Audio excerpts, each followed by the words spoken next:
우리 함께 기도하실 때 회중을 대표해서 이혜영 사모가 기도하겠습니다.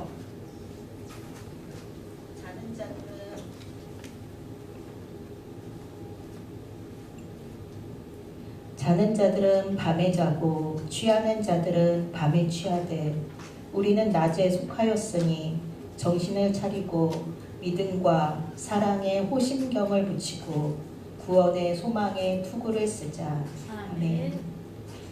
사랑의 주님, 가물었던 이 땅에 눈과 비를 보내주셔서 이 땅을 해갈해 주시니 감사합니다. 이처럼 이 시간에 저희의 메마른 영혼에 단비를 허락하여 주시고 잠자는 영혼은 깨어나는 시간이 되고 지친 영혼은 힘을 얻는 시간이 되고 하나님, 날로 어두워지는 이 시대에 밤에 속해 자거나 취하는 자들이 아니라 하나님 앞에서 사랑받는 주의 자녀로 살아갈 수 있도록 함께하여 주시옵소서. 하나님, 우리 새강릉 교회 성도들의 가족과 또한 이웃들이 말씀하신 이 사랑의 빛으로 하루속히 나아올 수 있도록 은혜를 더하여 주시기를 이 시간 소망합니다. 그래서 하나님, 어두워지는 세대 가운데서 방황하지 아니하고 예수 그리스도의 구원의 이름 가운데 그 십자가의 사랑 가운데 나올 수 있도록 인도하여 주시옵소서. 수요 저녁 예배로 이렇게 저희들을 모아주시니 참으로 감사합니다. 이 예배의 시종을 주님께 의탁드리며 저희의 구원자 되시는 예수 그리스도의 이름으로 기도드렸습니다. 아멘. 아멘.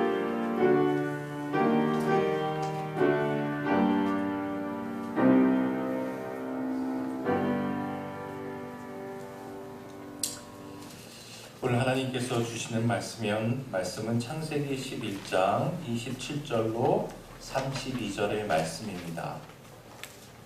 한 목소리로 봉독해 볼까요? 시작. 데라의 족보는 이러하니라. 데라는 아브람과 나홀과 하란을 낳고 하란은 롯을 낳았으며 하란은 그 아비 데라보다 먼저 고향 갈대인의 우리에서 죽었더라. 아브람과 나홀이 장가 들었으니 아브람의 아내의 이름은 사레며 나홀의 아내의 이름은 밀가니 하란의 딸이요 하란은 밀가의 아버지이며 또 이스가의 아버지더라. 사레는 임신하지 못함으로 자식이 없었더라. 데라가 그 아들 아브람과 하란의 아들인 그의 손자 롯과 그의 며느리 아브람의 아내 사레를 데리고 갈대아인의 우르를 떠나 가나안 땅으로 가고자 하더니 하란에 이르러 거기 거류하였으며 데라는 나이가 205세가 되어 하란에서 죽었더라. 아멘. 지난주에 나눈 말씀 잠깐 복습해 볼까요?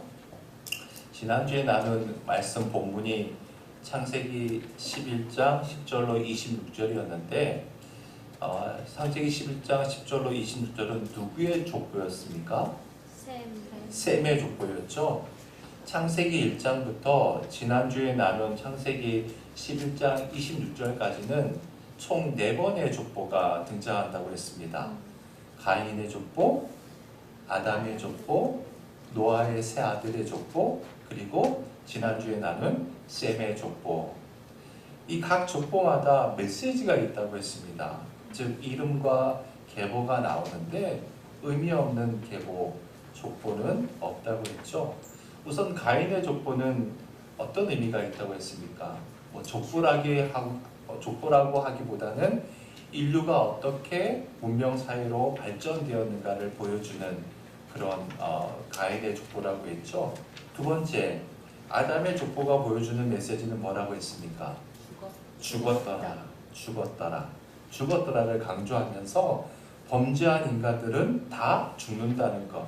즉 인간은 죽을 수밖에 없는 존재, 에노스임을 보여주는 그런 족보라고 했죠. 세 번째, 노아의 세 아들의 족보는 홍수 이후에 하나님께서 노아의 세 아들인 셈과 함과 야벳을 통해서 인류의 역사를 새롭게 시작하는 의미라고 했습니다. 자, 네 번째 셈의 족보는 어떤 메시지라고 했습니까? 인간의 수명이 자꾸 줄어든다는 그런 의미라고 했죠. 이것이 셈의 족보의 의미라고 했습니다. 지난주에 살펴보았듯이 셈은 몇 세를 살았어요? 셈이 몇 세를 살았어요? 600세를 살았잖아요. 그리고 그 후손들은 계속 나이가 줄어들면서 아브라함이 몇 세까지 살았어요? 175세. 그리고 출애굽기 가면 모세는 몇 살까지 살았어요? 120세. 이처럼 인간의 수명이 차츰 줄어들어 간다는 것을 강조한다고 했습니다. 여러분, 이게 왜 중요한 걸까요? 창세기 6장 3절 말씀 봅시다. 창세기 6장 3절 시작. 여호와께서 이르시되 나의 영이 영원히 사람과 함께하지 아니하리니 이는 그들의 육신이 됨이라. 그러나 그들의 날은 120년이 되리라 하시니라.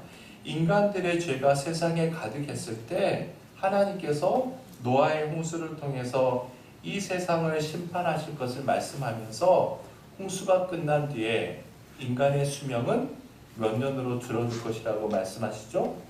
120년. 노아의 홍수가 일어나기 전에 사람들은 800년, 900년을 살았습니다. 하지만 인간의 범죄로 말미암아 노아의 홍수를 통해서 대기권 밖에 있던 물, 구체적으로 물층이 있던 그 물들이 다 쏟아져 내리지 않았습니까? 그래서 외부로부터 오는 태양광선, 자외선이나 적외선 이런 것들이 사람들에게 노출이 되면서 사람들의 수명이 점점 줄어들었음을 셈의 족보가 보여주고 있다고 했죠. 그래서 우리는 지난 시간에 인간의 수명이 계속 줄어든다고 하는 이 메시지를 통해서 두 가지를 함께 생각해 보았죠.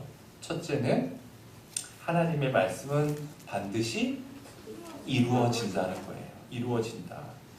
지난주에 말씀드렸듯이 창세기 6장 3절에서 하나님께서 너희들의 수명은 이제부터 120년이 될 것이다 라고 말씀하실 때 그 말씀을 들었던 사람이 누구예요? 창세기 6장 3절을 말씀을 들은 사람이 누구예요? 노아잖아요. 노아가 그 말씀을 받들었잖아요. 근데 노아가 그 말씀을 받들 때 나이가 몇 살이었어요? 600살이었습니다.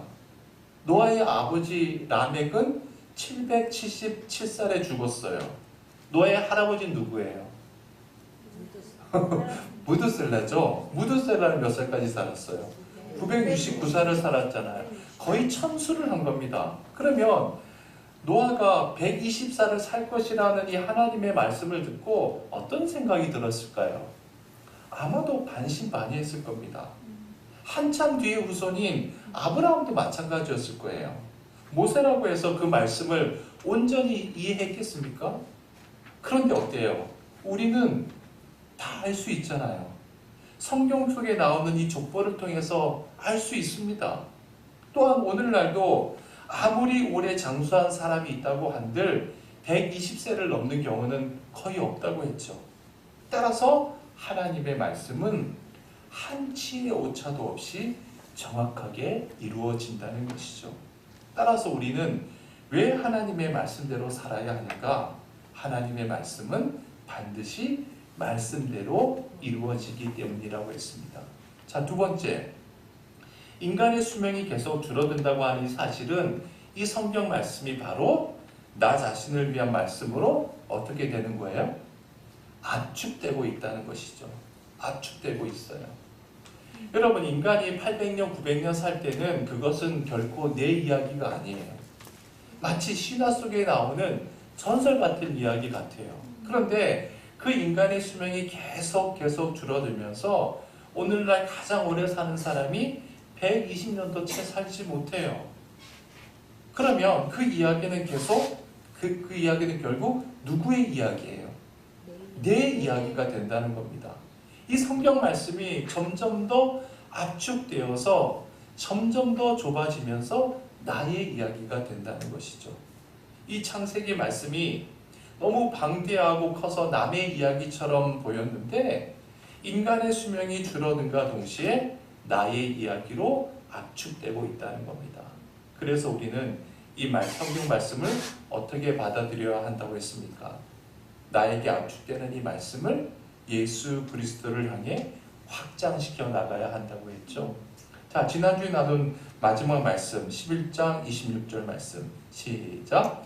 데라는 70세에 아브람과 나홀과 하란을 낳았더라. 아브람은 누구의 옛 이름이에요? 아브라함의 옛 이름이죠. 아브라함은 믿음의 조상이잖아요. 따라서 저와 여러분의 조상도 되는 거 아닙니까? 그러므로 믿음의 조상인 아브라함의 이야기는 결국 누구의 이야기로 압축되는 거예요? 내 이야기가 되는 것이죠. 내 이야기로 압축되는 거예요. 즉 이제부터는 이 성경 말씀이 전부 내 말씀이 되는 거예요.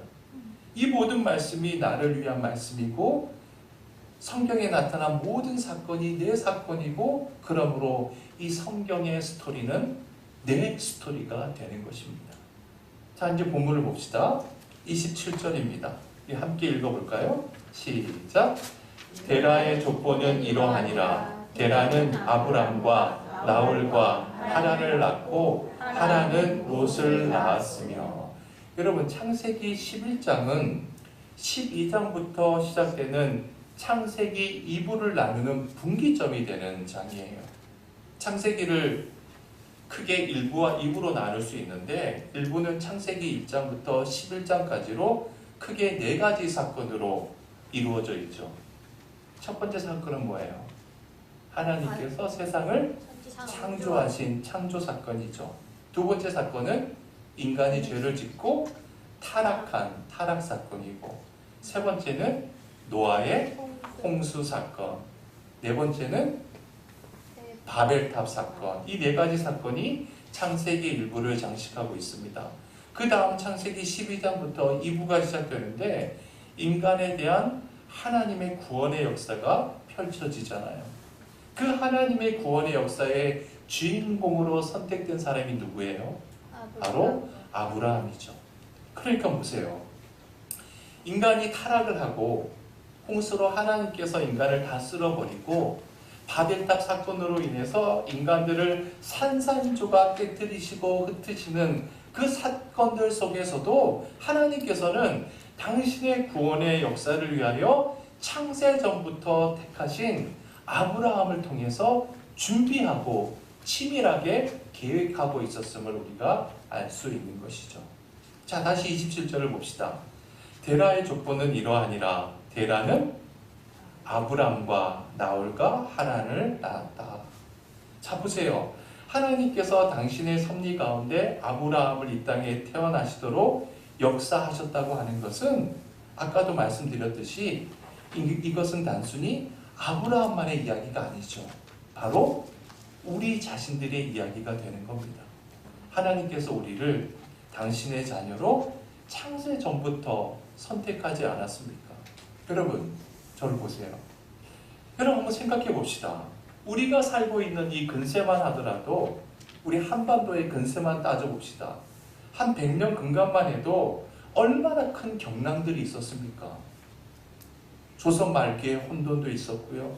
일제강점기, 6.25 사변, 가장 최근에는 IMF라고 하는 경제위기, 코로나라고 하는 전 세계적인 혼란, 그 숱한 역사의 질곡과 경랑 속에서도 하나님께서는 오늘 우리를 이 자리에 있게끔 하시기 위해서 우리의 족보를 지켜주셨다는 겁니다.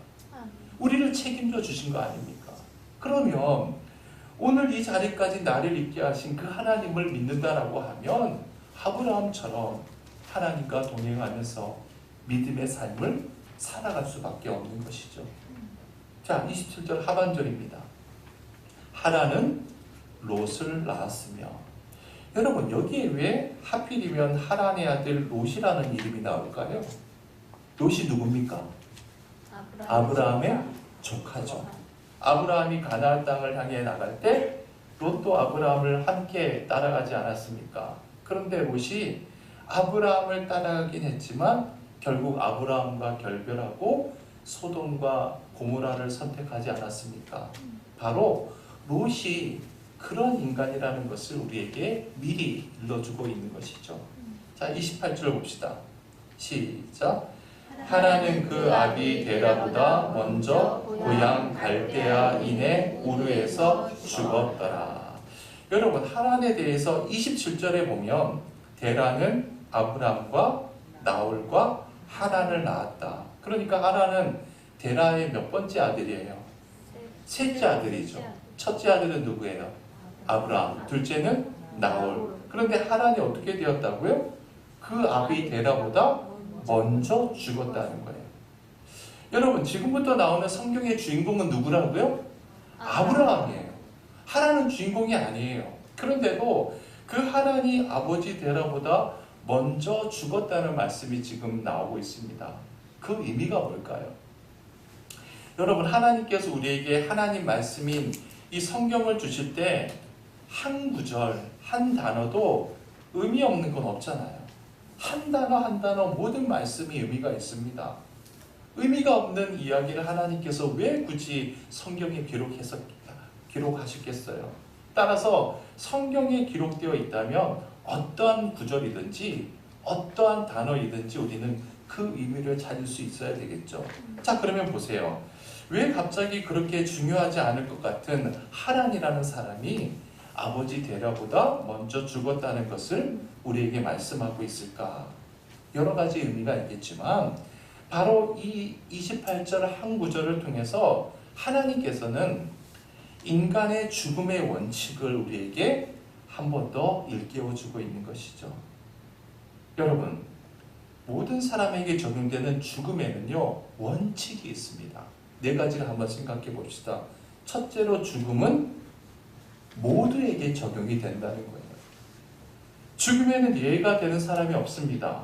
모든 사람은 육체의 죽음을 반드시 맞게 되어 있어요. 자, 두 번째 죽음의 원칙은요, 죽음에는 특정 장소가 정해져 있지 않다는 거예요. 죽음에는 특정 장소가 정해져 있지 않아요. 내가 살던 집에서 편안하게 세상을 떠나고 싶어도 그것은 보장되어 있지 않아요. 오래전에 살았던 사람들은 그런 경우가 있겠지만 요즘은 훨씬 드물죠. 자동차를 타고 가다가 죽을 수도 있고, 비행기를 타고 가다가 하늘에서 죽을 수도 있고, 배를 타고 가다가 바다에서 죽을 수도 있고, 병원에서 죽을 수도 있고, 죽음에는 특정 장소가 정해져 있지 않다는 겁니다.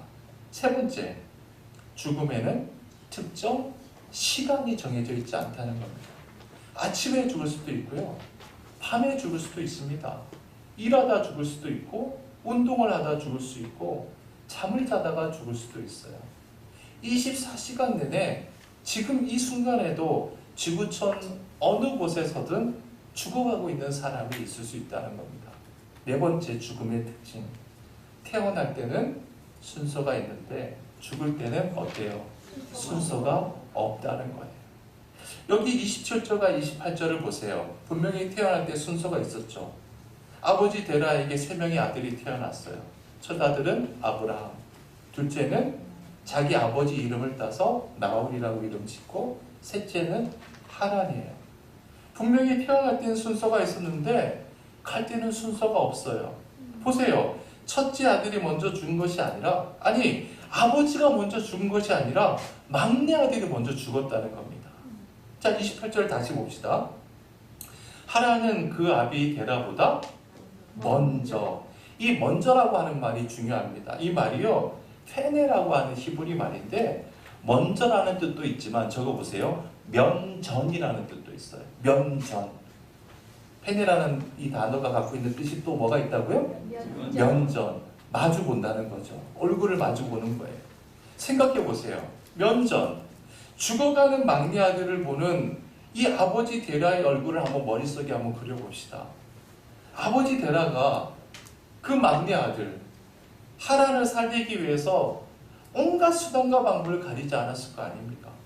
그런데 그 아버지의 면전에서 아들이 죽어가는 거예요.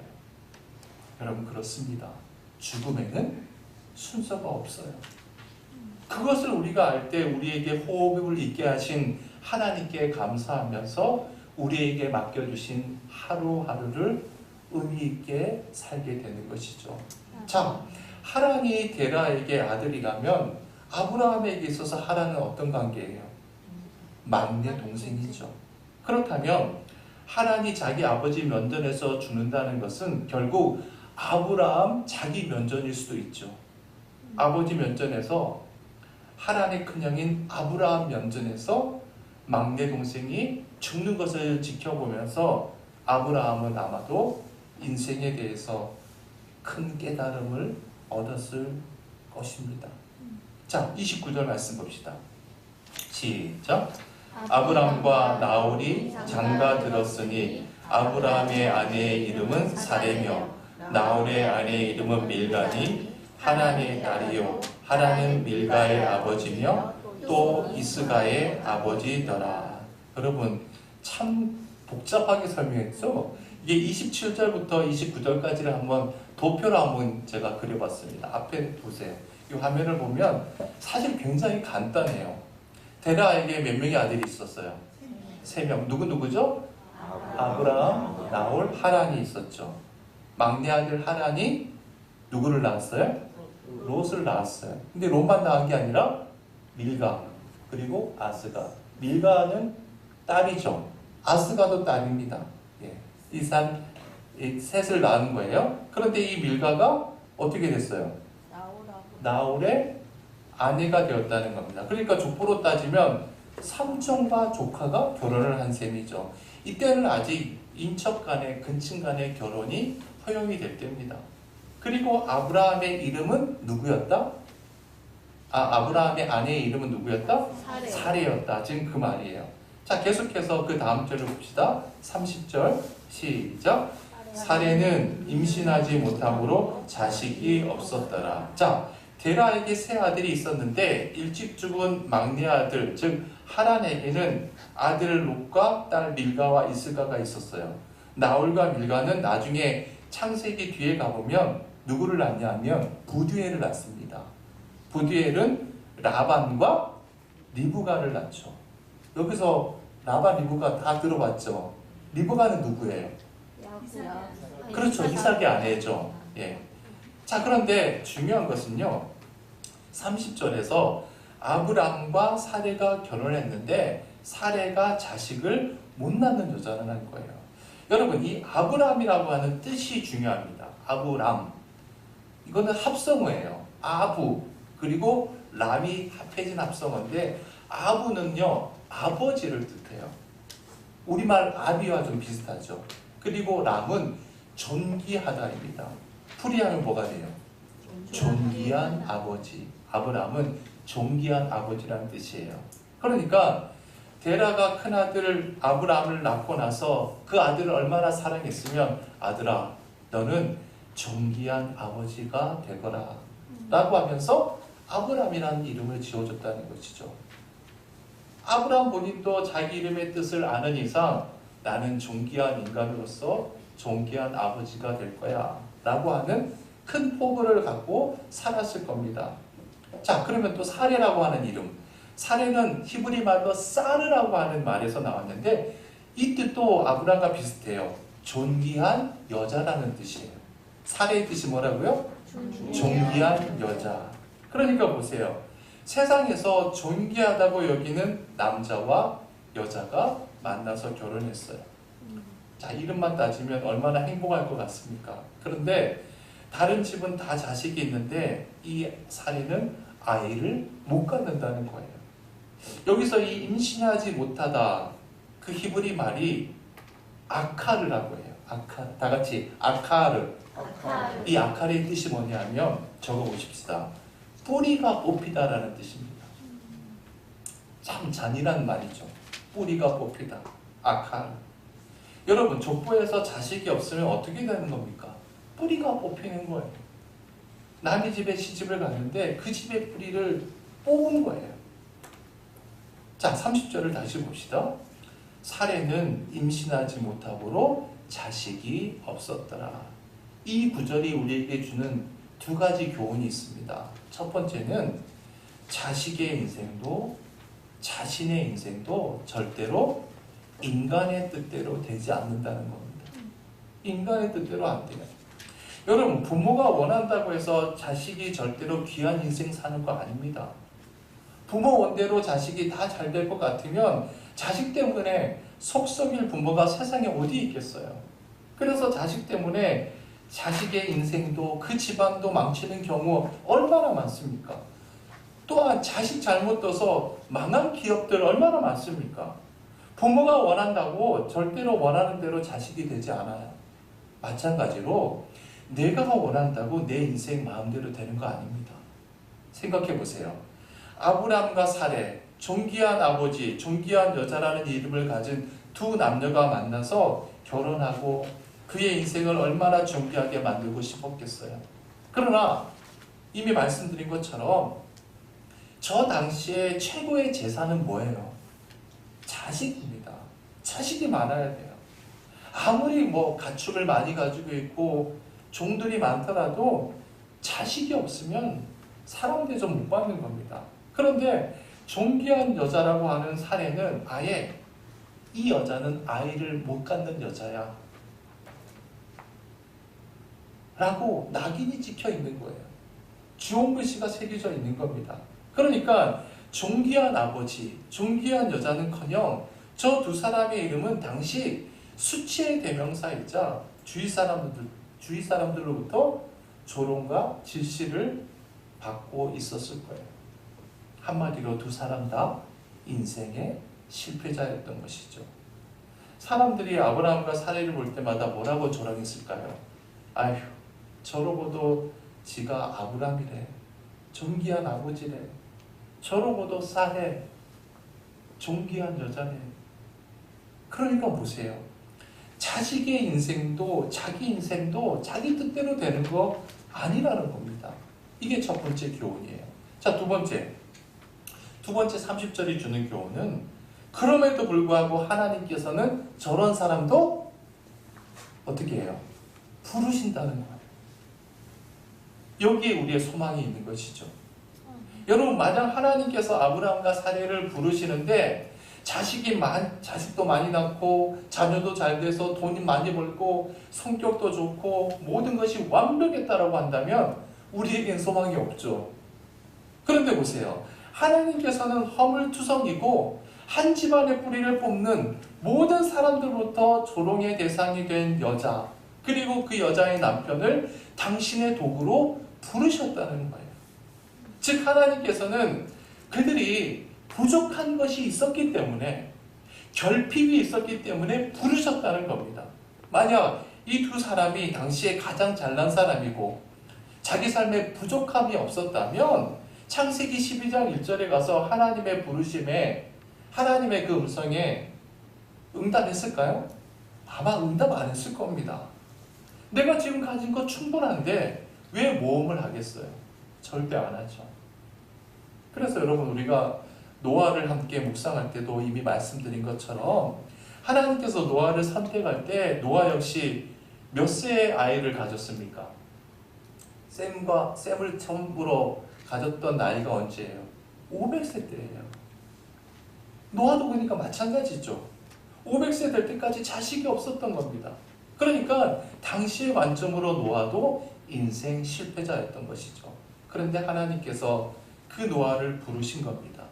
노아 역시 세상에서 가장 보잘것없는 사람이자 조롱과 질시의 대상이었기 때문에 하나님만 의지하는 의의 길을 걸을 수 있었던 것이죠. 따라서 우리가 이 세상을 살아가는데 결핍이 있다는 것, 부족함이 있다는 것은요, 축복이 아닐 수 없어요. 그것이야말로 하나님의 은총인 겁니다. 내 능력으로 아무리 노력해도 해결되지 않는 것 있을 수 있어요. 그것이 자식의 문제일 수도 있고, 경제 문제일 수도 있고, 건강의 문제일 수도 있고, 내 능력으로 아무리 노력해도 해결되지 않는 세상의 부족함일 수 있어요. 그러나 그 부족함이 있다는 것이 하나님의 은총이라는 사실을 잊어서는 안 되는 겁니다. 왜요?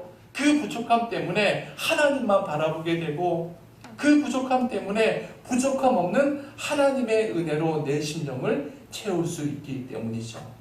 그래서 다윗이 시편 23편 1절에서 뭐라고 고백합니까? 시작! 여호와는 나의 목자시니 내게 부족함이 없으리로다. 여러분, 이 시편 23편을 다윗이 언제 썼을 것 같아요? 언제 썼죠? 가장 유력한 것은 사울 왕을 피해서 도망 다닐 때 지어진 시로 봅니다. 블레셋과의 전쟁에서 골리앗을 쓰러뜨린 후에 그때부터 잘 될 것 같았는데 오히려 그때부터 사울 왕의 시기와 질투로 인해서 사울을 피해 다닐 수밖에 없었잖아요. 근 10년 동안 도망 다니면서 그 인생에 얼마나 많은 환난이 있었습니까? 한마디로 부족함과 투성이었죠. 결핍투성이었습니다. 그 부족함 속에서도 다윗은 하나님만 바라보았기 때문에 하나님이 나의 모든 것 된다는 것을 고백할 수밖에 없는 것이죠. 여러분 꼭 기억합시다. 나에게 부족함이 곧 하나님의 은총이자 축복임을 잊지 마시길 축원해 드립니다. 우리 31절 다 같이 읽어볼까요? 시작!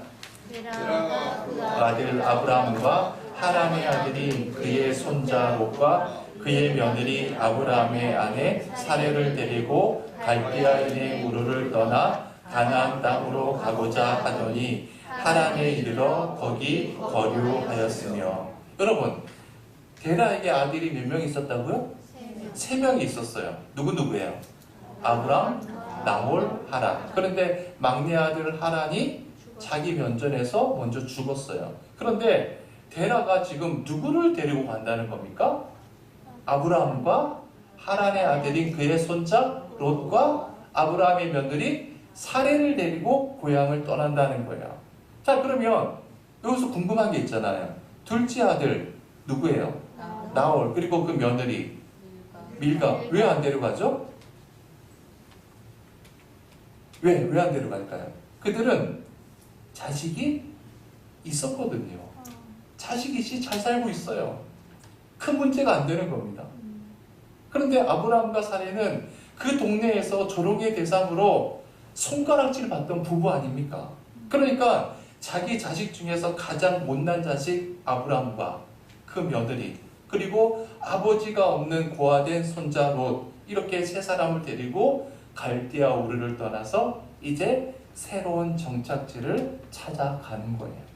자, 그러니까 이 3명이 더 이상 이 동네에서 욕먹지 않기를 바라는 마음에서 다른 곳으로 떠나가고 있는 겁니다. 자, 그런데 1차 목적지는 어디예요? 어디를 가려고 하는 거예요? 가나안 땅이었습니다. 31절 하반절 보세요. 가나안 땅으로 가고자 하더니 하란에 이르러 거기 거류했다. 그러니까 데라도 가나안 땅이 가장 좋은 땅, 가장 이상적인 땅이라는 것을 알고 있었던 거예요. 그런데 가나안을 향해서 출발을 했는데 가다가 중간 지점인 하란에서 주저앉아 버린 거예요. 왜 그랬을까? 자, 이와 관련해서 여호수아 24장 2절 3절 말씀 봅시다.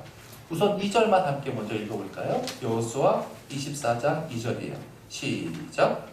여호사가 모든 백성에게 이르되 이스라엘의 하나님 여호와께서 이같이 말씀하시기를 옛적에 너희의 조상들 곧 아브라함의 아버지 나홀의 아버지 데라가 강 저쪽에 거주하여 다른 신들을 섬겼으나. 자, 지금 저를 보세요. 여호수아가 백성들을 다 모아놓고 이제 요단강을 건너기 위해서 이제 요단강을 건너면 어디가 나와요? 가나안 땅이 나오잖아요. 요단강을 건너기 전에 하나님께서 하신 말씀을 백성들에게 선포하고 있는 장면이에요. 옛날 우리 조상 중에 아브라함의 아버지인 나홀의 아버지 데라가 있었는데 그 데라가 강 저쪽에, 여기서 강은 어느 강이에요? 요단강이죠. 요단강 저쪽에 거주하면서 뭘 했다는 거예요? 다른 신들을 섬겼다는 거예요. 왜 데라가 요단강을 건너 가나안으로 못 갔다는 거죠? 강 저쪽에 거주하면서 다른 신을 섬겼더라. 다른 신들, 즉 우상을 섬기느라, 우상을 숭배하느라 못 건너왔다는 거예요. 강 저쪽은 오늘 본문에서 어디를 말해요? 하란이죠. 하란이에요. 그죠? 하란은 당시에 우상 제조업자들이 많았다고 해요. 그래서 우상 숭배가 성행했던 곳이었어요. 그래서 데라도 하란에 주저앉아서 우상 제조업자가 된 겁니다. 우상을 막 조각하는 거, 만드는 그런 일을 했던 것이죠. 그러니까 보세요. 하란에 거주하다 보니까 우상을 만들어 팔면서 돈을 벌게 된 거죠. 한미천 잡은 거예요. 돈 많이 번 것 같아요. 그래서 거기에 주저앉아 버린 겁니다. 자, 그러면 여러분, 그 아버지 밑에서 아브라함도 그 아버지 닮아갈 수 있잖아요. 데라를 쫓아갈 수밖에 없잖아요. 그런데 여호수아 24장 3절 봅시다. 시작. 내가 너희의 조상 아브라함을 강 저쪽에서 이끌어내어 가나안 온 땅에 두루 행하게 하고 그의 씨를 번성하게 하려고 그에게 이삭을 주었으며, 그 우상 제조업자 아버지 밑에 있던 아브라함을 하나님께서 어떻게 하셨다고요? 이끌어내었다는 거예요. 불러내셨다는 겁니다. 그리고 약속의 땅을 하나님께서 그에게 맡기십니다. 여러분, 여호수아 24장 2절 3절 이 말씀도 우리에게 귀중한 교훈을 줍니다. 데라는 가나안 땅에 대한 정보는 갖고 있었어요. 그 땅에 대한 지식은 있었어요. 가나안 땅이 얼마나 좋은 땅인지 지식적으로는 가득했던 것 같아요. 그러나 그것을 하나님의 말씀으로 품지는 못했어요. 여러분, 예수 그리스도에 대해서, 삼위일체 하나님에 대해서 여러분들이 정보를 아무리 많이 가지고 있고 지식을 많이 갖는다고 해도 그런 건 중요하지 않아요. 아무런 의미가 없습니다. 그 말씀을 여러분의 심령 속에 품고 그 말씀에 여러분을 맡길 때에만 말씀의 역사가 일어나는 겁니다. 또한 여호수아 말씀이 우리에게 주는 교훈은, 그럼에도 불구하고 하나님께서 그 자식을 불러내신다는 거예요. 여러분, 하나님의 절대 주권 속에는 why가 없어요. 왜라는 질문이 없어요. 그럴 필요가 없어요. 그럴 수가 없어요. 왜냐하면 아브라함에게 베풀어 주시는 하나님의 일방적인 은혜이기 때문이에요. 여러분, 따지고 보면, 여러분, 우리의 조상들 한번 생각해 봅시다. 한 4대, 5대, 6대까지 한번 올라가 봅시다. 한 100여 년, 200년 전에 우리의 선조들, 우리의 조상들 거슬러 올라가 보면 이 땅에서 그분들 다 뭐 했을까요? 뭘 숭배했을까요? 우상 숭배했을 겁니다. 분명히 우상 숭배했을 거예요. 귀신 경배했을 겁니다. 그런데도 하나님 아버지께서는 아브라함을 이끌어내듯이 우리를 이끌어내셨잖아요. 불러내셨어요. 어디로 불러내신 겁니다? 어디로 불러내신 거예요? 은혜의 자리로, 축복의 자리로, 생명의 자리로 불러내신 거 아닙니까? 그러므로 나를 이끌어내신 하나님께 나를 맡길 때 아브라함을 통해 역사하신 그 구원의 역사가 우리를 통해서도 일어나게 되는 것이죠. 자, 이제 마지막 32절입니다. 데라는, 다 같이 시작. 데라는 나이가 205세가 되어 하란에서 죽었더라. 여러분, 죽었더라의 공표를 쳐봅시다. 여러분, 성경책 죽었더라의 공표. 여러분, 서두에도 말씀드렸듯이 창세기 11장까지가 창세기 1부고, 그리고 창세기 12장부터 창세기 2부가 시작된다고 했잖아요. 그런데 1부의 마지막 장, 마지막 절, 마지막 단어가 뭐예요? 죽었더라예요. 죽었더라. 이게 무슨 의미일까요? 하나님 없는 모든 인간은 죽는다는 겁니다. 그것으로 1부가 끝나요. 그리고 창세기 2부의 시작, 12장 1절 말씀 봅시다. 미리 한번 예습합시다. 12장 1절이 어떻게 시작해요? 시작. 여호와께서 아브라함에게 이르시되라고 공표를 붙여봅시다. 자, 보세요. 창세기의 2부는 뭘로 시작해요? 여호와 하나님의 말씀으로 시작해요. 여호와의 말씀으로 시작합니다. 여러분, 성경이 특별히 강조할 때 구별해서 사용할 때가 있다고 그랬잖아요. 하나님이라는 단어와 여호와라는 단어를 구별해서 쓴다고 했죠. 하나님이라고 기록할 때 무엇을 강조하는 거예요? 하나님의 능력, 하나님의 파워를 강조할 때 쓴다고 했죠. 여호와는요? 하나님의 언약, 네. 하나님의 언약을 강조할 때 쓴다고 했잖아요. 즉 하나님 없는 모든 인간은 죽지만 하나님의 언약을 믿는 모든 백성은 하나님께서 반드시 책임진다. 지금 그 말씀으로 창세기 2부가 시작이 되는 겁니다. 바로 그 하나님의 구원의 역사는 세상에서 조롱과 멸시의 대상이었던 한 부부를 하나님께서 택하심으로 구원의 역사가 펼쳐지게 되는 것이죠. 자, 사랑하는 여러분, 혹여라도 여러분의 삶 속에 무엇이 부족하기 때문에 여러분의 삶이 공고하지는 않습니까? 세상에서 부족함만을 여러분들이 채우시려고 한다면 데라처럼 인생을 험하게 망칠 수 있습니다. 그러나 세상에서의 부족함 때문에 아브라함과 사레 부부처럼 하나님의 말씀에 여러분을 맡기면 여러분의 삶 속에 구원의 역사가 아름답게 펼쳐지게 될 것입니다. 여러분, 여러분에게 부족함이 있다는 것이 하나님의 은총이라는 사실을 잊지 마시길 주님의 이름으로 축원해 드립니다. 기도합시다. 하나님, 아브라함은 우리 믿음의 아버지요, 사레는 우리 믿음의 어머니입니다.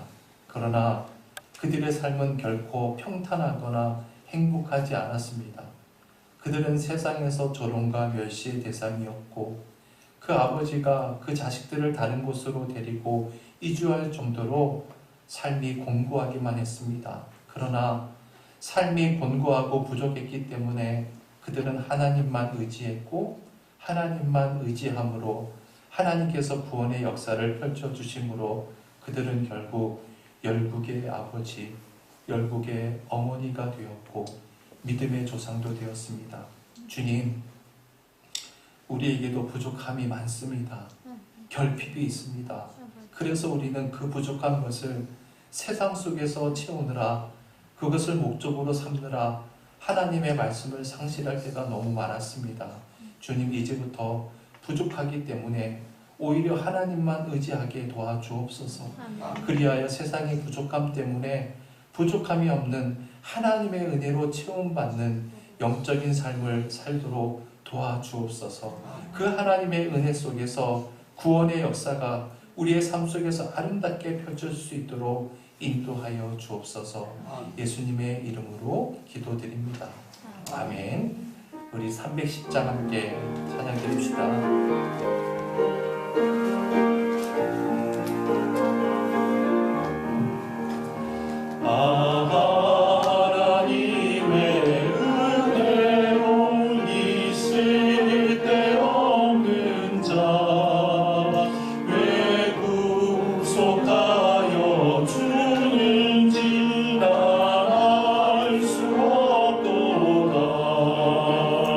내가 믿고 떨지 않을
같지 않습니다. 근데 내일 새벽까지는 아마 우리 주차장에 있는 그 눈이 녹은 것이 좀 결빙이 될 좀 염려가 있습니다. 그래서 내일 새벽까지만 좀 쉬도록 하겠습니다. 그리고 금요일 날은 새벽 예배가 있습니다. 작업 없으시기 바랍니다.